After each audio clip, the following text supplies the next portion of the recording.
Hey, I'm Nick DiMatteo, and welcome to Music is Not a Genres podcast. This is a very special edition of Podfast because it is the first time I'm bringing on a guest. As you may know, I do interviews throughout the course of my wonderful podcast here, MxG. But for Podfast, it's been kind of crazy and funny. This time, I thought I would spotlight a new artist. Her name is Ashira. She's a singer-songwriter whose latest release is the single Saint. She is also a music supervisor for Searching for Justice in LA, which was an official selection for the World Film Carnival in Singapore, and a finalist for the Rome Prisma Awards. Ashira, how are you today?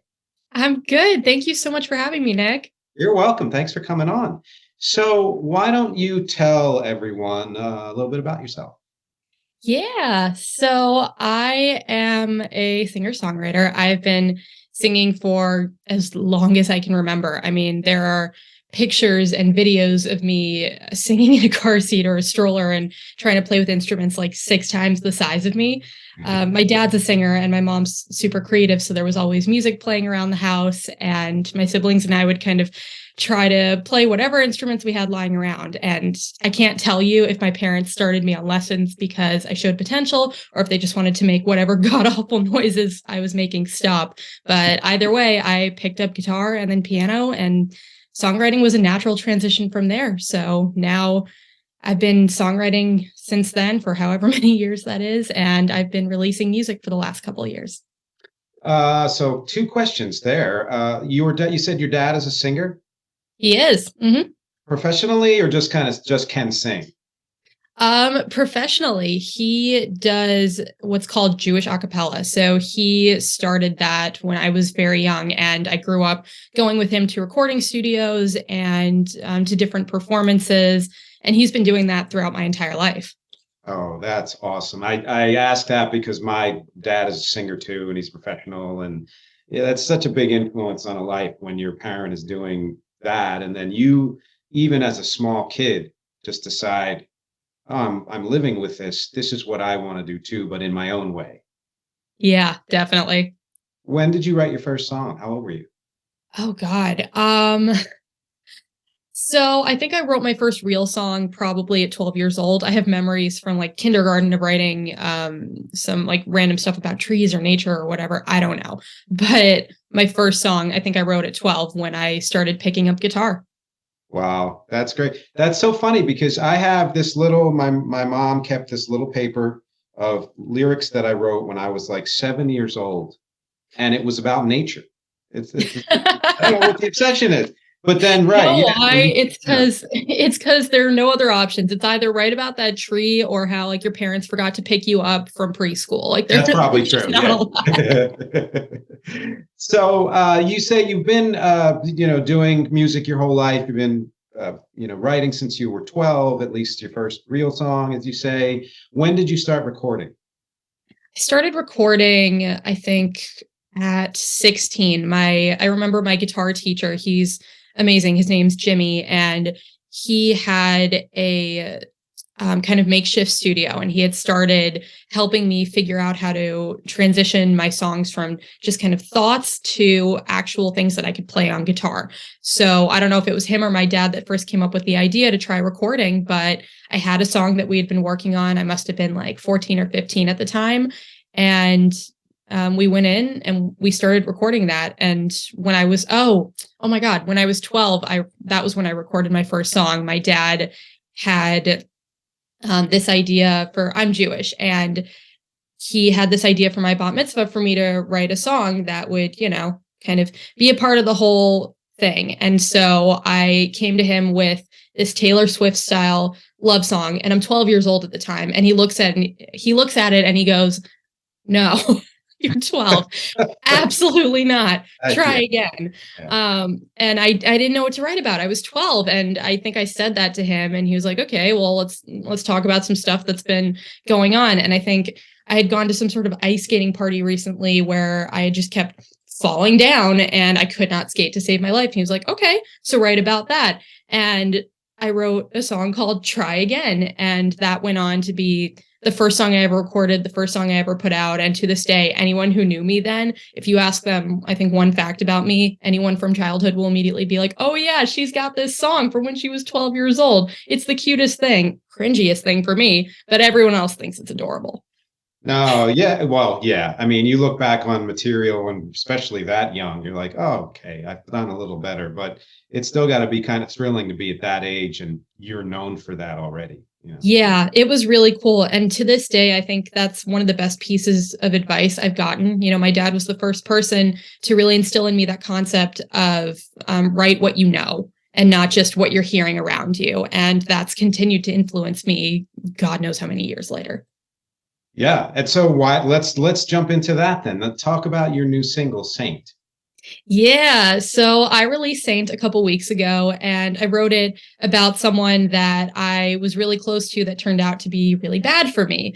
I've struggled with anxiety and depression for the majority of my life, and I remember when I wrote this song, I was going through a really bad phase. And when you're in a dark place like that, you kind of hope that the people who are closest to you will see it and recognize that, maybe you're not being yourself and you need help. And, instead of doing that, this person kind of just made it much harder. And, the whole reason I write songs is to help process all the words that I feel like I can't say. And I think that a lot of the best songs come from the deepest emotion. So I took pretty much every petty little thought I had in my head and just used the song as a total catharsis to really get it out. And that's what this is. It's been chaos and total petty pop, and it's been really cool to have it out. It's great. I like you have an intimacy there, just kicks right off, that carries through the song, but then there's a real fighting spirit too. There's a power to it. Yeah, it's interesting that I'm on, your podcast now, because one of the things that you talk about so much is, music not being a genre. That's something that seems to be, a carrying theme.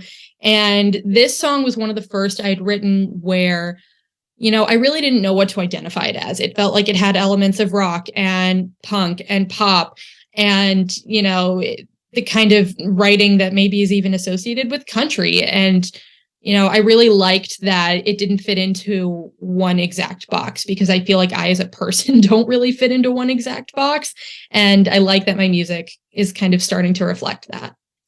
That's beautiful. And I would agree. I've listened to the singles that you have on Spotify, and you have so many different strains and sound going, and they all work, but I love that you're not trying, this song doesn't sound enough like this song, so I have to change it or I have to redo the production. You just let things be whatever they are as they come out. Oh my God, tell that to my producers. God, I mean, Yeah. the way that we go back and forth, first of all, I have to attribute a lot of that to the producers that I've worked with. I worked with two incredible producers on this song, Richard Carlson and Richard Sanderson. And Saint was a year-long process. And that was because I had so many things that I constantly, I had new ideas or little things I wanted to tweak. I mean, I was a producer's worst nightmare for a minute there. And never once did either of them say, this is too much. You got to calm down. They were there for every single thing. They really understood what I wanted this to be, even if I didn't know how to express that and voice that. And they made it into something I'm so incredibly proud of. That's great. Yeah. And I mean, when you find a producer or producers who are willing to let you be who you are and have their expertise come into it, but not try to mold you in their image, then you've found a partnership that can last. Oh, for sure. I mean, I'm the first person to say that I could not have done any of this without all the people that helped.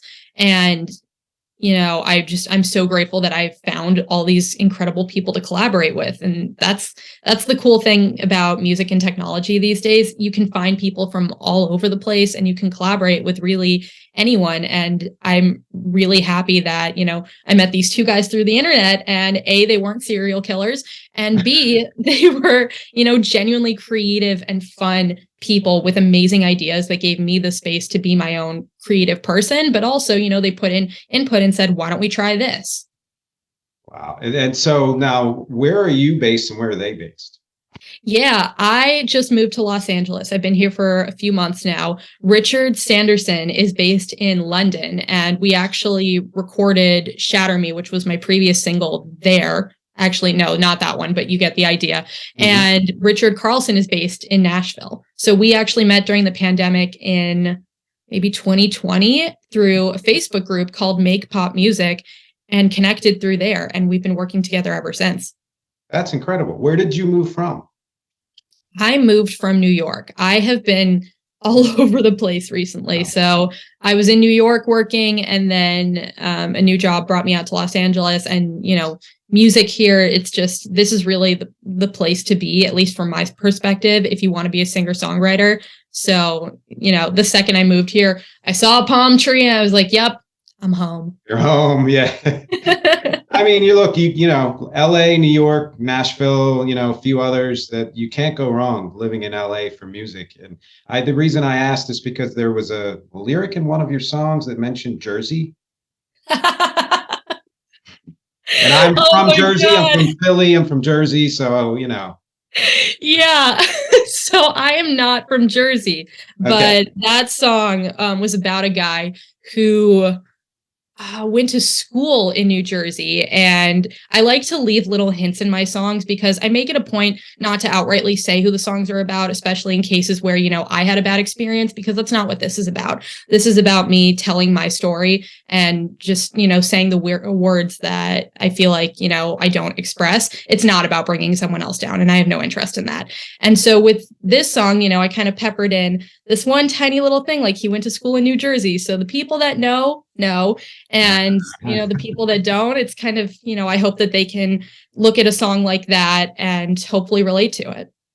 That's right. And I think the fact that you make it more universal by not making it too specific or too much detail kind of also pairs with what you said before, which is you like me and so many people have suffered from anxiety and depression and use music very often as a way to get things out that you can't express otherwise. And yet the way you're doing it, there's something specific about it to you, and it's personal, but it's made universal enough that anyone else who's ever had feelings like that, or they know a person like that, can relate to. Oh yeah, absolutely. I mean, that's really the biggest thing that I hope people can get out of my music. I hope someone can hear my song and, hear their own story in theirs, because, I think that's how we all relate to music in the first place. I think that's what makes the artists we love so much, the artists we love. I couldn't agree more. Do you feel like, you've already probably answered this question, but do you feel like music is kind of your mission? I haven't used the term mission yet, but I feel like that's actually kind of a good description. I've known pretty much my entire life that, singing and songwriting is all I've ever wanted to do. I think a lot of people like me who know from a young age kind of feel like, there's really like, this is it. This is what I have to do, not just what I want. And I mean, I feel like kind of every step that I've taken has been working towards that. So I'm going to be honest, I completely forgot what your question was, but I hope that answers it. I think I might have too, but I think that was a great answer. It's funny because my dad is semi-retired and he's been a musician his whole life. And just like any, breathing human will question, well, what good things did I do with my life, etc. And my mom always tells him that there are so many different ways to change the world. And the people that he sang to all those years for all those shows, somehow in some way, some of their lives were changed. And that to me is enough. That's enough of a mission to make your life worthwhile, Yeah, I think that's a really powerful statement. And I really love that because I had a phase in life when I was in college. I feel like a lot of musicians or artists go through a phase where they're like, should I do something that might actually make me money? Mm-hmm. And so I had a phase where I was like, should I go pre-med? Because sure, that's a logical jump. So I remember I was thinking about which one I wanted to do because, like you said, there's so many ways that you can impact a life. And I loved the idea of being able to like help actually physically heal a person. I have a lot of friends who are now, in nursing school or are nurses or doctors in training. And what they do is incredible. I could never do that. But if I have a song that one person listens to, and they feel less alone because of it, especially if you're someone that's struggling with anxiety and depression. If you can listen to something like this and hear that you're not alone, that's all I need. That's amazing. And, I was going to ask you, what would you like to leave the audience with? But I feel like that's the perfect thing to leave the audience with. Beautiful sentiment. Oh, thank you. Yeah, I mean, I guess the takeaways here are that, I am a raging optimist, and and that, I think music is just about feeling connected to people and finding, your story and others. And that's what I hope people can take away from my music. If I have one person or 1,000 people who are listening to this song and connecting to it, I'm happy. I love that. I feel the same way, and I think you're already there. Thank you for this show. Thank you for coming on. If there's anything else you'd like to say before we leave, go ahead. Yeah. Oh my God. Thank you so much for having me. This is fun. I mean, I think we met each other through like Instagram DMs. So the fact that it turned into, this fun experience to kind of get on a podcast and talk about music and all that, it's been really cool.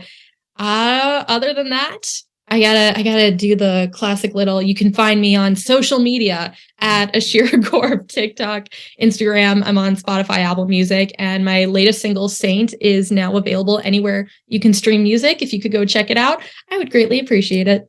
Excellent. That's right. I also love the fact that we connected online the way you connected with your producers, and I will be including all of the links you sent me for everybody to check out.